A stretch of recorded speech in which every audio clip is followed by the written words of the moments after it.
அது மட்டும் இல்ல, இங்க ஒரு மகத்தான ஒரு மனிதரை பத்தி நம்ம பேசியே ஆகணும்.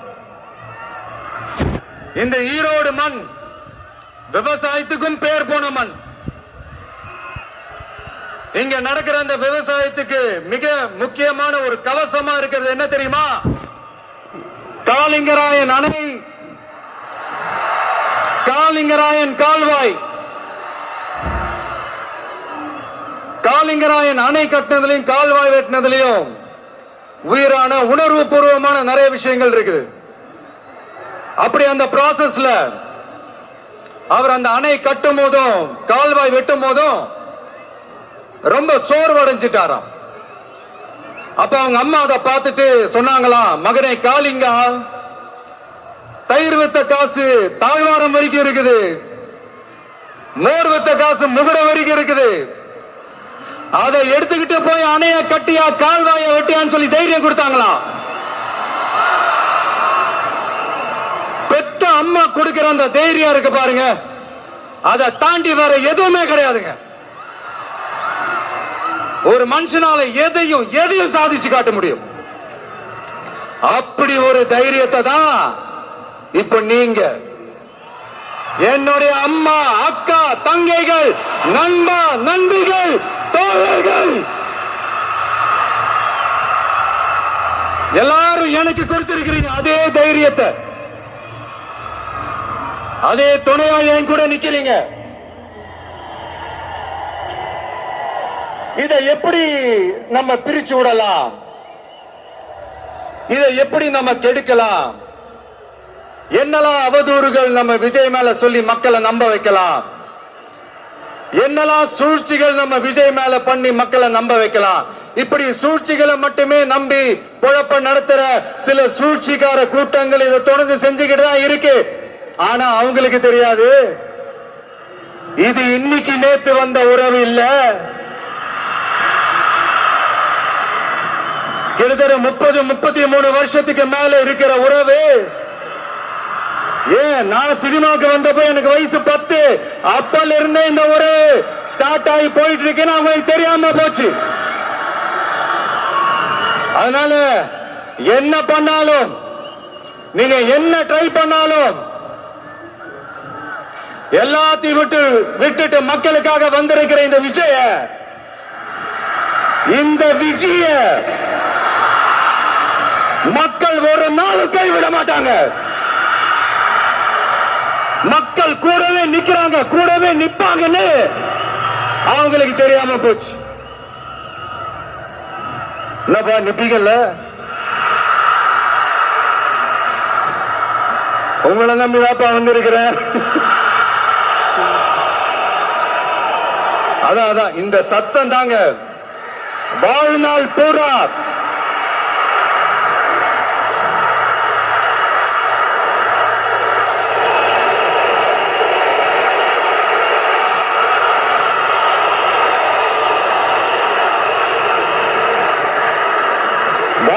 பூரா உங்களுக்கு நன்றியோடவே இருப்பேன்.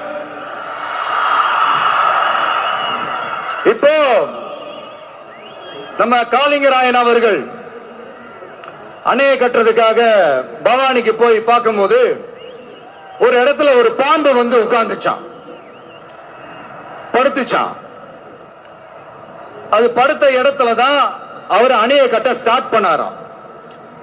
அப்புறம் அந்த பாம்பு வளைஞ்சி நெளிஞ்சி போற இடத்துல எல்லாம் கால்வாயை வெட்டினார்னு சொல்லி சில வாய்மொழி கதைகள்லாம் சொன்னாங்க. தண்ணியை சேமிச்சு வச்சு குடிக்கிறதுக்கும் விவசாயத்துக்கும். தம்பி கீழே இறங்கு, தம்பி கீழே இறங்குப்பா, பிளீஸ் கீழே இறங்குப்பா.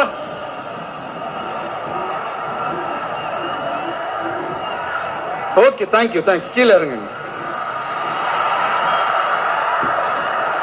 கீழே இறங்குப்பா. நீ இறங்கினாதான் முத்தம் கொடுப்பேன்.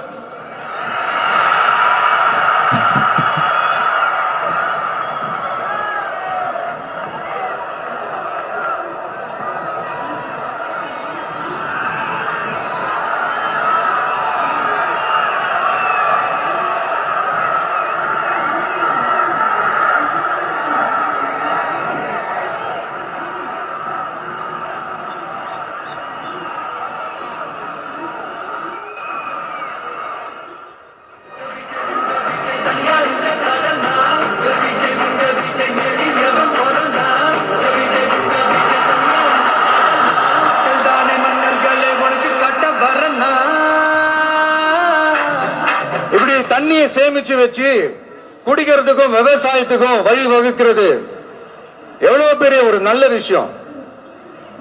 சோ இந்த மாதிரி நல்ல விஷயங்கள்லாம் செஞ்சிட்டு கதைகள் சொன்னா பரவாயில்ல, எதுவுமே செய்யாம கதைகளை மட்டும் அடிச்சு விடுறது எப்படி?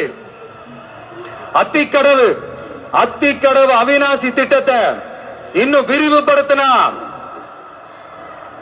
அந்த 3 மாவட்டத்தில் இருக்கிற லட்சக்கணக்கான மக்களுக்கு எவ்வளவு பிரயோஜனமா இருக்கும். எத்தனையோ லட்சம் ஏக்கர் நிலங்கள்ல விவசாயம் நடத்தினா எவ்வளவு பிரயோஜனமா இருக்கும். ஏன் அதெல்லாம் பண்ண மாட்டேன்றீங்க? வள்ளுவர் கோட்டத்துக்கு காட்டுற அக்கறைய இங்க மக்கள் வாழ்வாதாரத்துல கொஞ்சம் காட்டலாம்ல, ஏன் காட்ட மாட்டேன்றீங்க? இங்க என்ன கவர்மெண்ட் நடத்துறாங்களா இல்ல கண்காட்சி நடத்துறாங்களா? இந்த 21ஆம் நூற்றாண்டிலே மக்களை பத்தி எதுவுமே யோசிக்கிறது இல்ல.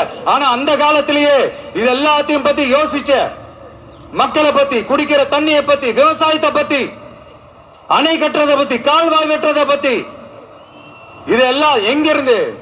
பவானியிலிருந்து நொய்யலாறு வரைக்கும் கால்வாய் வெட்டி இது எல்லாத்தையும் பத்தி யோசிச்ச காளிங்கராயன் அவர்களுக்கு கோடி கும்பிடு போட்டாலும் பார்த்தாதுங்க. இப்படி அந்த காலத்துல இருந்த ஒரு ஹீரோவை பத்தி பேசிட்டு இந்த காலத்துல, அதாவது 1920th செஞ்சுரியில இருந்த ஒரு ஹீரோவையும் பத்தி நம்ம பேசி ஆகணும்ல. ஒருத்தர் இலகிய மனம் கொண்ட ஹீரோனா இன்னொருத்தர் இரும்பு மாதிரி அயன்மேன் தான். எஸ், நம்ம ஈரோடு கடப்பாறை தான்.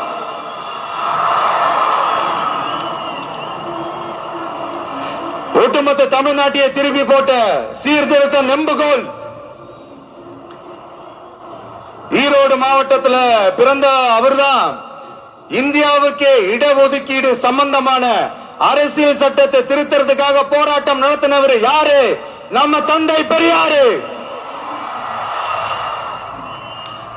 100 வருஷத்துக்கு முன்னாடியே வகுப்பு வாரி பிரதிநிதித்துவம் வேணும்னு கேட்டவர். அன்னைக்கும் சரி இன்னைக்கும் சரி ஒரு ஆச்சரியத்தோட பார்க்கக்கூடிய ஒரு மனிதர், நம்மளுடைய கொள்கை தலைவர். அப்ப அண்ணாவும் எம்ஜிஆரும் யாரு? பெரியார் அவர்கள் கிட்ட இருந்து எங்களுக்கு தேவையான கொள்கைகளை எடுத்துக்கிட்டோம். அவரை ஃபாலோ பண்ற, அவரை வழிகாட்டி ஏத்துக்கிட்ட அண்ணா அவர்கள் கிட்ட இருந்தோம், எம்ஜிஆர் அவர்கள் கிட்ட இருந்தோம் தேர்தல் அணுகுமுறையை எடுத்துக்கிட்டோம். அண்ணாவும் எம்ஜிஆரும் தமிழ்நாட்டோட சொத்து, அவங்கள பயன்படுத்துறத பத்தி யாரும் இங்க கம்ப்ளைண்ட் எல்லாம் பண்ண முடியாது. அண்ணா எங்களோடது, எம்ஜிஆர் என்னோட எங்களோடது, நீங்களா எடுத்துக்க கூடாது அப்படிலாம் யாரும் இங்க அழுதுட்டு இருக்க முடியாது, சொல்லிவிட்டேன். அதனால நாங்க ஒரு வழியில அரசியல் செஞ்சுக்கிட்டு போயிட்டு இருக்கிறோம். உங்களுக்கு தான் டிவிக்கு ஒரு பொருட்டே இல்ல, அப்புறம் ஏன் கதறீங்க? அப்புறம் ஆளாளுக்கு அங்க போயிட்டு இங்க போயிட்டு புலம்பி தள்ளிக்கிட்டு இருக்கிறீங்க. இது எப்படி இருக்கு தெரியுமா? எனக்கு பயம் இல்ல, எனக்கு பயம் இல்ல அப்படின்னு சத்தமா சவுண்ட் விட்டுக்கிட்டே சத்தமா பாட்டு பாடிக்கிட்டு இந்த நடுங்கிக்கிட்டே சின்ன பசங்க நடந்து போவாங்க, அந்த மாதிரி இருக்கு. முதல்ல மண்டையில இருக்கிற கொண்டைய மறைங்க சார்.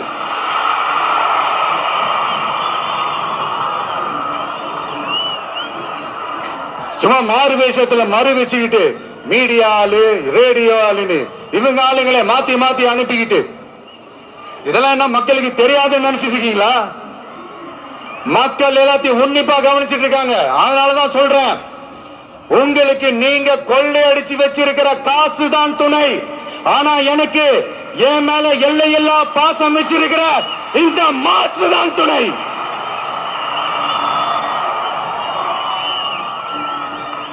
இப்படி நமக்கு துணையா இருக்கிற ஈரோடு மக்களுக்காக நான் இப்போ குரல் கொடுக்கலாம் வந்திருக்கிறேன். சரி, இப்ப விஷயத்துக்கு வருவோம். பெரியார் அவர்கள் கிட்ட இருந்த அந்த செல்வாக்கையும் அந்த பதவிகளையும் அந்த பவரையும் வச்சுக்கிட்டு அவர் என்ன சொன்னார் தெரியுமா? இவ்வளவு செல்வாக்கு, இவ்வளவு பதவிகள், இவ்வளவு பவர் இருந்தோம் நான் ஒரு 5 பைசா காசு சம்பாதிச்சிருப்பேனா? எனக்கோ இல்ல குடும்பத்துக்கோ பட்டங்கள் வேணும், பதவி வேணும்னு ஏதாவது கேட்டிருப்பேனா? இல்ல ஏதாவது லாபம் பார்த்திருப்பேனா? இல்ல எதுக்காவது ஆசைப்பட்டிருப்பேனா? ஆனா அவர் பேரை சொல்லிக்கிட்டு அவருடைய கொள்கையை ஃபாலோ பண்றதா சொல்லிக்கிட்டு இப்ப ஆட்சியில இருக்கிறவங்க என்னெல்லாம் செய்யறாங்கன்னு.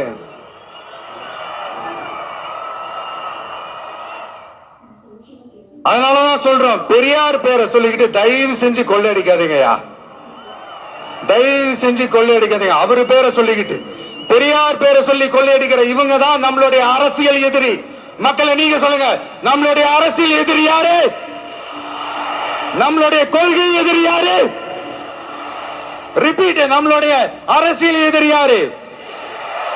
நம்மளுடைய கொள்கை எதிரி யாரு? உங்களுக்கு புரியுதுல்ல? எனக்கு அது போதையா, எனக்கு வேற எதுவுமே தேவையில்லை.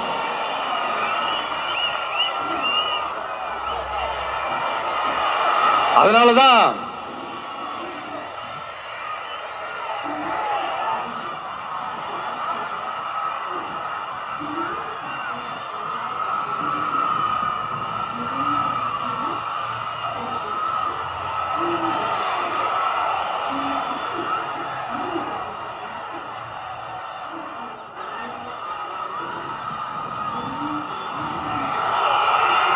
உங்களுக்கு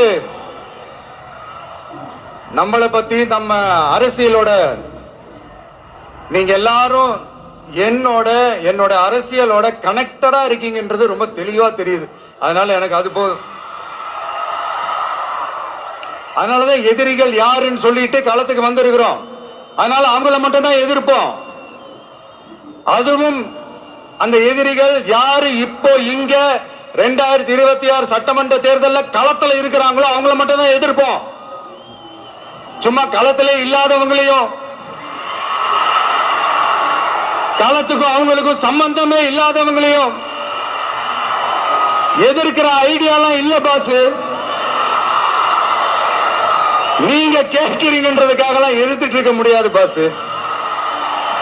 எங்களுக்கு நிறைய வேலை இருக்குது.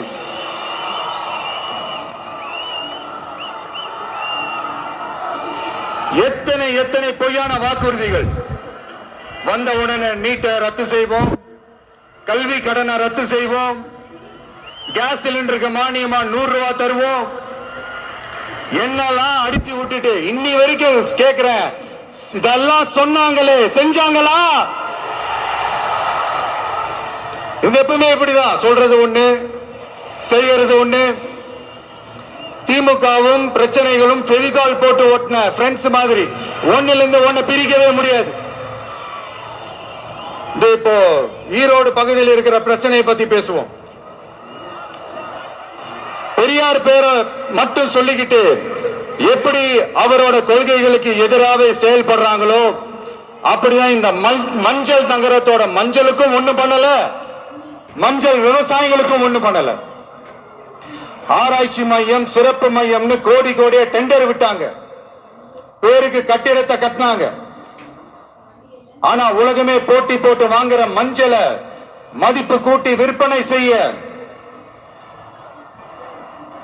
அதாவது அதோட வேல்யூ இன்கிரீஸ் பண்ணி நம்ம விவசாயிகளுக்கும் இந்த மாவட்ட மக்களுக்கும் நன்மை செய்ய இது வரைக்கும் என்ன செஞ்சிருக்காங்கன்னு யோசிச்சு பார்த்தா ஒரு பெரிய ஜீரோ தான். கரும்பு நெல்லுக்கு அரசாங்கம் விலை பிக்ஸ் பண்றாங்க, அதையும் ஒழுங்கா பண்றதில்ல. ஒவ்வொரு முறையும் பிரச்சனை. அங்க நெல் கொள்முதல் செய்யறதுல ஊழல். சரி, நாம கஷ்டப்பட்டு விளைய வச்சது வீணா போக கூடாதுன்னு நினைச்சு நம்ம விவசாயிகள் கேட்கிற லஞ்சத்தை கொடுத்தாலும் அதுக்கப்புறம் கூட அந்த கொள்முதல் ஒழுங்கா நடக்கிறது இல்லை. அதையும் தாண்டி ஏதோ ஒரு விலை விவசாயிகளுக்கு கிடைக்குது. அப்படிலாம் இல்லாம ஒழுங்கா நேர்மையா நம்ம மஞ்சளுக்கும் நியாயமான விலை பிக்ஸ் பண்ணி தரமான விதைகளை கொடுத்தா என்ன குறைஞ்சா போயிடுவாங்க? இதெல்லாம் யோசிக்கிறதுக்கு அவங்களுக்கு நேரமே இல்லை. 24x7 அவங்களோட யோசனை என்ன தெரியுமா? இந்த விஜயை எப்படி முடக்கலாம், தமிழக வெற்றி கழகத்தை எப்படியெல்லாம் முடக்கலாம், அப்படிதான் அவங்களுடைய சிந்தனையே 24x7. எத்தனையோ வருஷத்துக்கு முன்னாடி நம்ம காளிங்கராயர் நதிகளின் இணைப்புக்கு முன்னோடியா இருந்தாரு. பவானி ஆத்துல அதிகமான தண்ணி அணை கட்டி தேக்கி தண்ணீர் வறட்சியான பகுதிகளுக்கு அனுப்பினாரு. ஆனா இன்னைக்கு இவ்வளவு நவீன வசதிகள் இருந்தோம், இவ்வளவு சயின்ஸ் வளர்ச்சிகள் இருந்தோம், இவ்வளவு டெக்னாலஜி வளர்ச்சிகள் இருந்தோம். அவங்க வாக்குறுதியில் ஒண்ணு கொடுத்தாங்கல்ல, பவானி, நொய்யலாறு, அமராவதி 6 இணைப்பு திட்டத்துக்கு ஒரு துரும்ப கூட கிள்ளி போடல. வாக்குறுதி நம்பர் 103 சொன்னாங்களே, செஞ்சாங்களா? சரி, இதாவது ஒரு பெரிய ப்ராஜெக்ட் வைங்க. ஆறுகளை சுத்தப்படுத்த பல்லாயிரம் கோடி நிதி ஒதுக்குவோம், தமிழ்நாட்டில் உள்ள ஆறுகளை சுத்தப்படுத்துவோம்னு சொன்னாங்களே, செஞ்சாங்களா? ஆனா ஆத்து மணலை கொள்ளையடிக்கிறதுல மட்டும் வேலையை கரெக்டா செய்வாங்க. இதை நான் ஏன் திரும்ப திரும்ப சொல்றேன்னா, மக்களே நீங்க புரிஞ்சுக்கணும். கொஞ்சம் மசந்தா மத்த மாவட்டங்கள்ல மணல் காணாம போன மாதிரி, மலைகள் காணாம போன மாதிரி, நம்ம மாவட்டத்துல தனி வளத்தை கொடுத்த செம்மண்ணும் காணாம போறதுக்கு வாய்ப்பு இருக்கு மக்களே. நம்ம மண்ணுக்கும் நம்ம ஆத்துக்கும் நம்ம விவசாயிக்கும் தான் இந்த மோசமான நிலைமை. அதனால ஏதாவது தொழில் செஞ்சு பிழைக்கலாம்னு பார்த்தா அதுக்கும் எங்க விடுறாங்க. தொழில்னு பார்த்தா 30% நெசவாளர்களுக்கு கூலி பாக்கி. அரசாங்கம் நம்ம நெசவாளர்கள் கிட்ட இருந்து கொள்முதல் செய்த வேட்டி சேலைக்கான கூலியை கூட போராடித்தான் வாங்க வேண்டியதா இருக்குது. அது சலுகையோ உதவியோ நலத்திட்டமோ கிடைக்காது. நம்ம உழைப்புக்கான ஊதியம், நம்மளோட உரிமை, அதுக்கே போராட வேண்டிய நிலையில தான் இந்த அரசாங்கம் நம்மள வச்சிருக்கு. நல்லா பாத்துக்கங்க மக்களே, உரிமைக்கு குரல் கொடுத்தவங்க தான் இவங்க.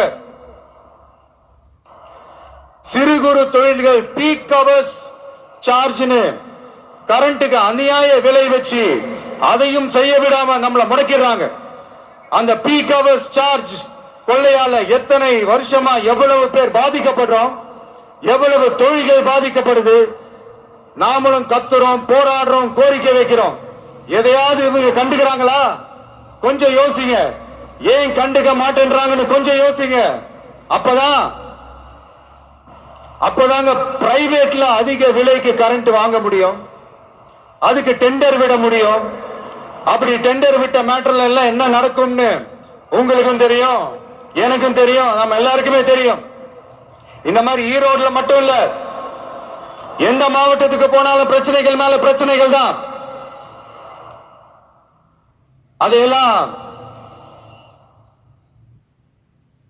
அதையெல்லாம் தீக்கிறதுக்கு ஒரு சொல்யூஷன் கூட சொல்லாம இதுல வேற பெருமையா மாடல் அரசுங்கிறது இல்ல. நான் கேட்கிறேன், கூச்சமா இல்ல?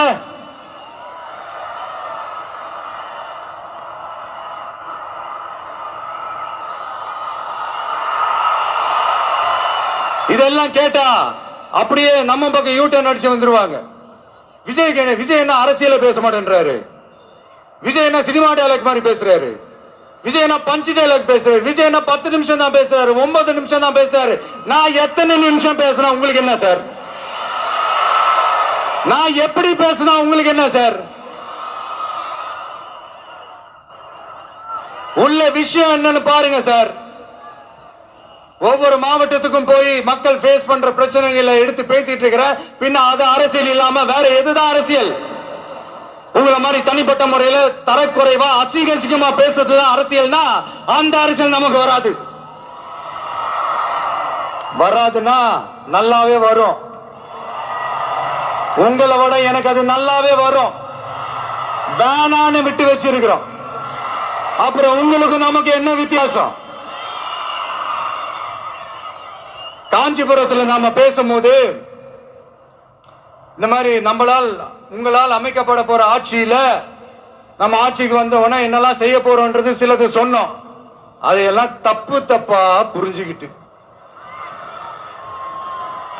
இப்போ சொல்றேன், விளக்கமா சொல்றேன். நான் சலுகைகளுக்கு எதிரானவன் கிடையாது. மக்களுக்கான சலுகைகளை இலவசம்னு சொல்லி அசிங்கப்படுத்துறதுல எனக்கு உடன்பாடு கிடையாது. மக்கள் காசுல மக்களுக்கு செய்யறதை எப்படி இலவசம் சொல்லுவீங்க? அப்படியே செஞ்சிட்டாலும் ஓசியில போறேன்னு சொல்லி அசிங்கப்படுத்துறீங்க. என்ன கேட்கறதுக்கு ஆள் இல்லைன்னு நினைச்சீங்களா? மக்களுக்கு ஒண்ணுன்னா இந்த விஜய் வந்து நிப்பா, இந்த விஜய் வந்து கேள்வி கேட்பா. இந்த விஜய் எப்பவுமே மக்கள் பக்கம் தான், அதே மாதிரி மக்களும் என் பக்கம் தான். என் மக்கள் மானத்தோட மரியாதையோட கௌரவத்தோட வாழணும். என் மக்கள் யாருக்கும் கீழே கிடையாது. அப்படி அவங்க கௌரவத்தோட வாழணும்னா அவங்களுக்கான வாழ்க்கை தரம் உயரணும். வாழ்க்கை தரம் உயரணும்னா அவங்களோட வாழ்வாதாரம் உயரணும். வாழ்வாதாரம் உயர்ந்தாதான் பொருளாதாரம் உயரும். பொருளாதாரம் உயர்ந்தாதான் வசதி வாய்ப்புகள் உயரும். இதெல்லாம் உயர்ந்தாலே ஆட்டோமேட்டிக்கா அவங்களோட வாழ்க்கை தரம், அவங்களுக்கான மரியாதை, அவங்களுக்கான கௌரவம் எல்லாமே உயரும். இதுக்கான வழிகள், அந்த சூழல்களை அந்த கவர்மெண்ட் அமைச்சு கொடுக்கணும். இதுக்கான அந்த திட்டங்களை செயல்படுத்தணும். இதெல்லாம் செஞ்சாதான் அந்த அரசாங்கம் ஒரு நல்ல அரசாங்கம். இதைத்தான் சொல்றோம்.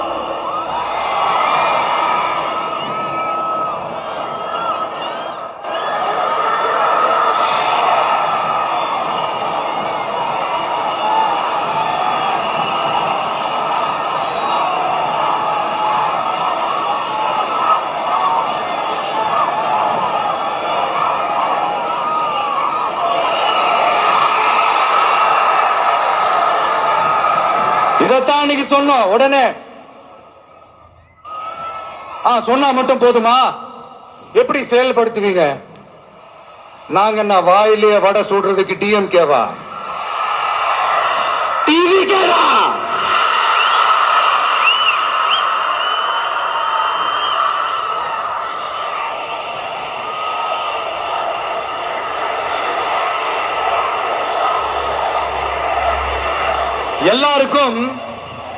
எல்லாருக்கும் நிரந்தரமான ஒரு வீடு இருக்கணும்னு சொன்னோம்.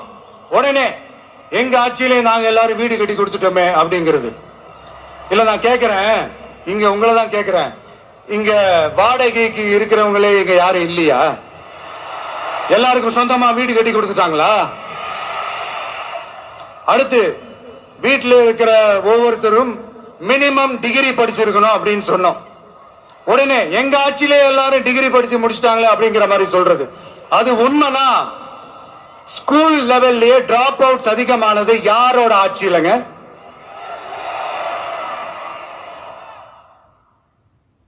பசங்க பிள்ளைங்க யாரும் ஸ்கூல்ல சேரலன்னு சொல்லிட்டு எனக்கு தெரிஞ்சு 207 கவர்மெண்ட் ஸ்கூல்ஸ் மூடினது யாரோட ஆட்சியிலங்க?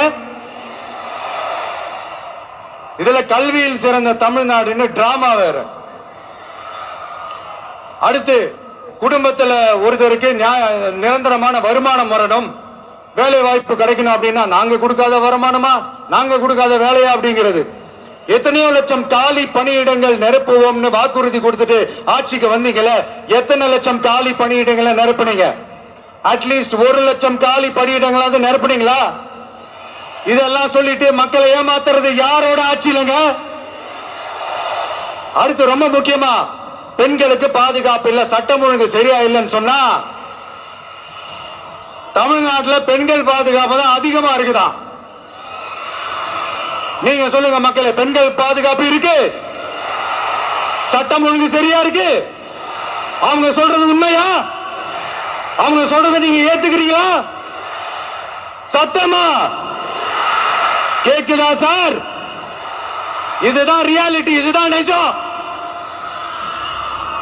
நம்மளுடைய ஆட்சியில சட்டம் ஒழுங்குற சமரசமே இருக்காது.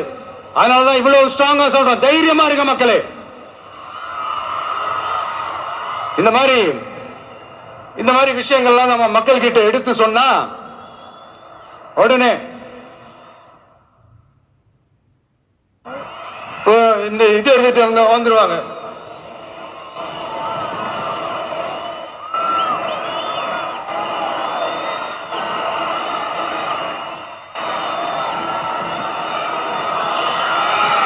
இந்த மாதிரி இதெல்லாம் என்னென்ன செய்ய போறன்றது சிலதெல்லாம் காஞ்சிபுரத்துல சொன்ன மாதிரி சொன்னா எல்லாத்தையும் தப்பா திருச்சி பேசிக்கிட்டு அவதூறு பரப்பிக்கிட்டு. நான் கூட யோசிப்பேன், எம்ஜிஆர் அவர்களும் மேடம் ஜெயலலிதா மேடம் அவங்களும் ஒரே வார்த்தையில சொல்லி இந்த திமுகவை காலி பண்ணாங்கல்ல. நான் கூட யோசிப்பேன், ஏன் இவ்வளவு ஹார்ஷா பேசுறாங்க, ஏன் இவ்வளவு ஹார்ஷா அவங்களை திட்டுறாங்கன்னு யோசிச்சது உண்டு. இப்பதானே புரியுது. அவங்க ரெண்டு பேரும் சொன்னதை இப்ப நானும் ரிப்பீட் பண்றேன். திமுக ஒரு தீய சக்தி, திமுக ஒரு தீய சக்தி, திமுக ஒரு தீய சக்தி, திமுக ஒரு தீய சக்தி, தீய சக்தி, தீய சக்தி, தீய சக்தி. என் நெஞ்சில் குடியிருக்கும் ஈரோடு மக்களே,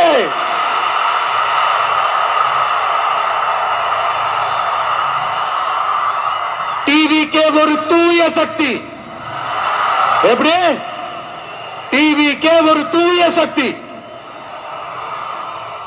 தூய சக்தி டிவிகேவுக்கும் தீய சக்தி டிஎம்கேவுக்கும் தான் போட்டியே.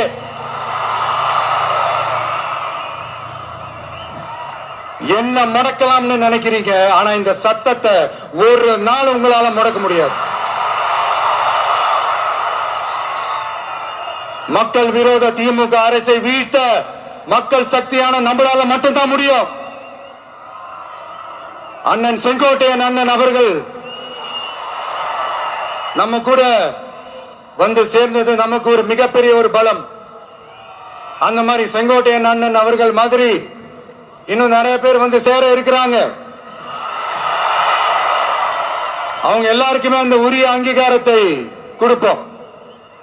அது மட்டும் இல்ல, அப்புறம் இன்னொரு விஷயம் சொல்ல மறந்துட்டேன். இப்ப ரீசெண்டா ஒரு இடத்துல நம்ம சிஎம் சார் அவர்கள் பேசும்போது சொன்னாங்க, என் கேரக்டரையே புரிஞ்சுக்க மாட்டேங்கிறேன். இது சினிமா டயலாக் இல்லையா? நான் ஏதாவது பேசினா சினிமா டயலாகா? சார் பேசினா அது சினிமா டயலாக் இல்லையா? சிலப்பதிகாரத்திலிருந்து எடுத்ததா அந்த லைன், என் கேரக்டரையே புரிஞ்சுக்க மாட்டேன்றது. உங்களை எப்படிதான் சார் புரிஞ்சுக்கிறது? எந்தெந்த விஷயத்துலாம் சார் உங்க கேரக்டர் நாங்க புரிஞ்சுக்கிறது? அதையும் நீங்களே சொல்லிட்டீங்கன்னா கொஞ்சம் நல்லா இருக்கும் சார். சட்டம் ஒழுங்குல நாடே சந்தி சிரிக்குது, அதுலயா?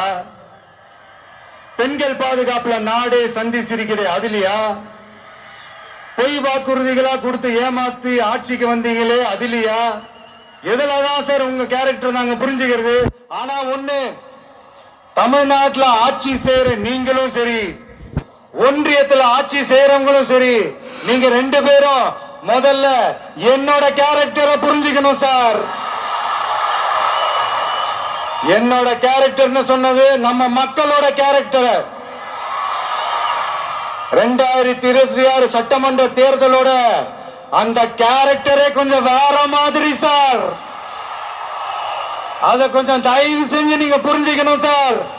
புரிஞ்சுக்கலன்னா மக்களே உங்களுக்கு புரிய வைப்பாங்க சார். கான்பிடண்டா இருங்க சார், நல்லதே நடக்கும் சார். வெற்றி நிச்சயம் சார். மீண்டும் சந்திக்கும் வரை நன்றி, வணக்கங்க சார். நன்றிகள். இங்க வந்து எல்லாம் வந்து பார்த்தோம், எல்லாம் நல்லபடியா நடந்தது. சேஃபா வந்துட்டு சேஃபா வீட்டுக்கு போயிடுங்க. எனக்கு எல்லாத்தையும் விட நீங்க தான் எனக்கு முக்கியம்.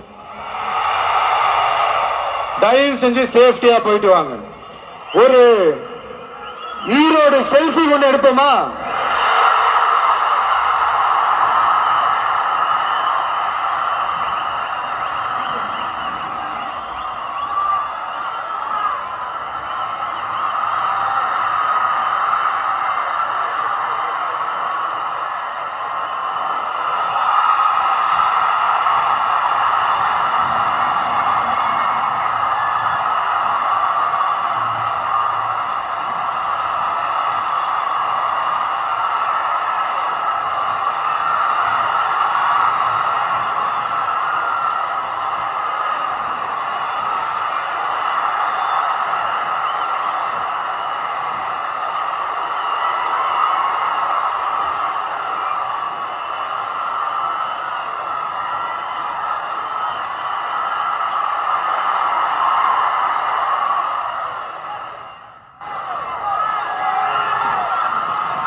உங்க விஜய் உயிர் என்ன வரனா